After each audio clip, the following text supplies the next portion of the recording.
Muy buenos dias, my beautiful Son of 7 family. Welcome back to your Monday episode. Just before the commercial break, we had a great conversation with Belize Tourism Board talking about the upcoming event in commemoration of World Tourism Day, which talks about tourism and also sustainability, which brings us into a very next interesting topic that is very well connected as we talk about microplastics in mangrove sediments and beach erosion is vital, and sharing effective solutions is crucial.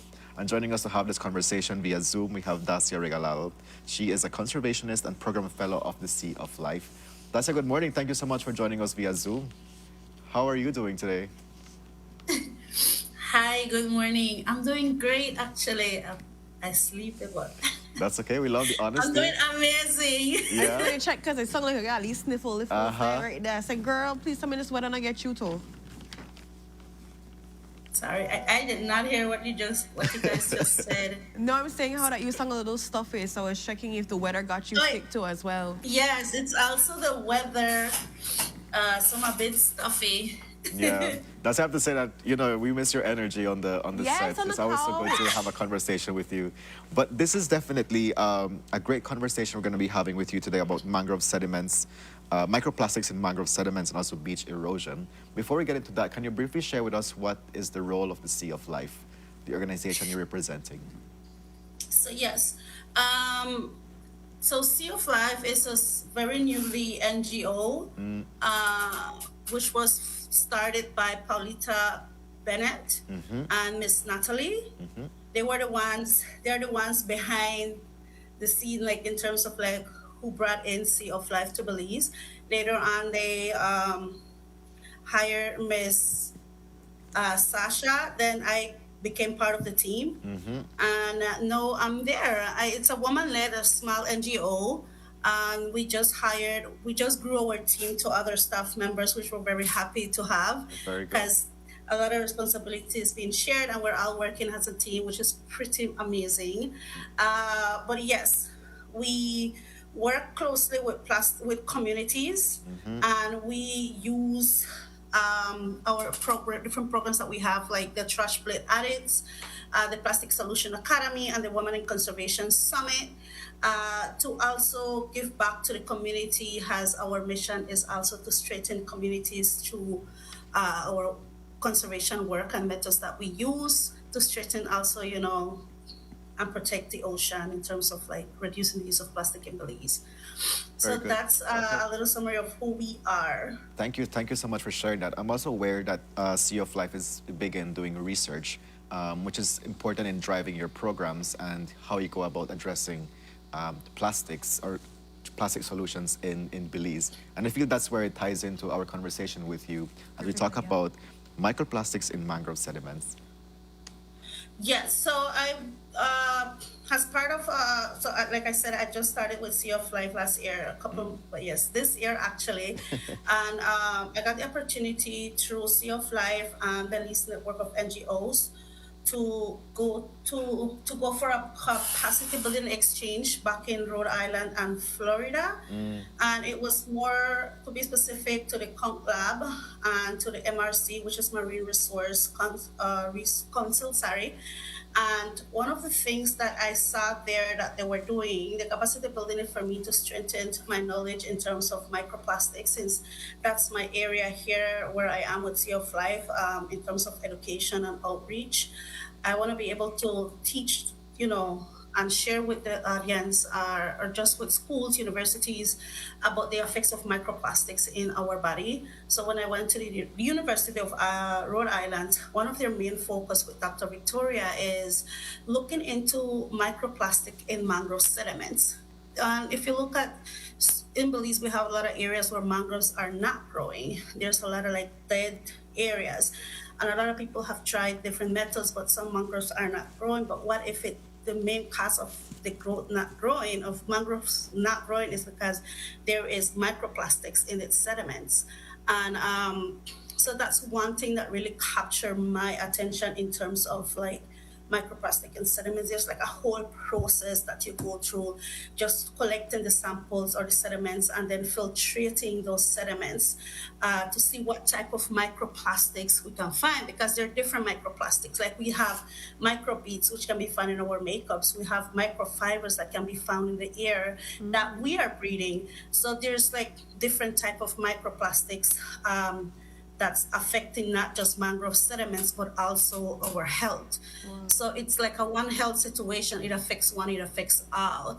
And in those videos that you're seeing, those were part of the process of like looking at the different type of microplastic. And then the one that you saw in the bottles, those are plastic noodles.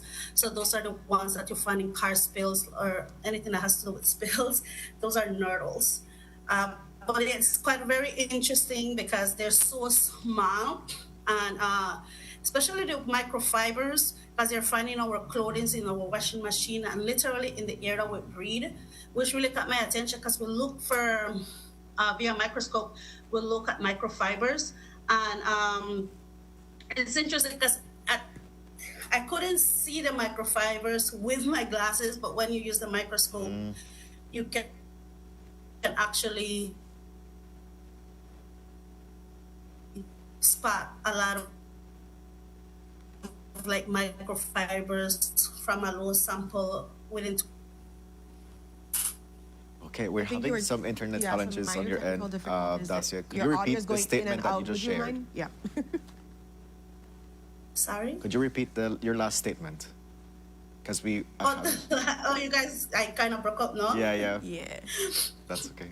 No, I was saying that like microfibers, it's really hard to see microfibers, and in general, it's hard to see microplastic. Right. Yeah. However, like using a microscope, it's easier to spot them. And when you do actually see them via microscope, it's very alarming because it's in the air we breathe, it's in the food we eat, but it's so small that we can't see them. And it's not like if we're gonna go for dinner and we're gonna be like, oh, let me see if this plate of food has microplastic, right? Because once we're hungry, we're not really look into how much microplastic That is is true. in it. Dassia, But one of the things that Sea of Life do try to educate the public about reducing the use of plastic. very well. So, like, our question is, why is it important for us to talk about microplastics? How does that affect human well-being? Like, how does microplastic affect human well-being? Yeah. I mean, microplastics are like, if you look at any plastic cup right now that people say that it's recyclable, it is made from plastic. Plastic that's made from plastic contains of chemicals. And sometimes when people have allergies, they say that it's allergies, but it's not really allergies. It's the chemicals that the plastic or the item that you're using or you're drinking from, is the chemical that's not, it's your body is reacting to the chemical in that item. So it do brings a huge effect. And like I said, it's not just about, the work we do is not just about telling people not to use plastic.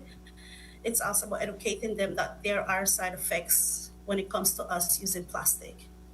Excellent. Yeah.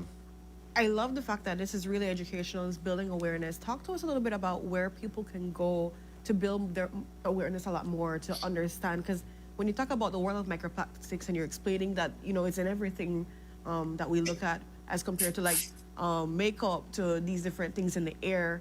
If somebody's listening and they connect with this story, they connect with the passion of trying to build awareness and they want to build their awareness, where can they go? You know, what conversations can they have to be able to build their knowledge?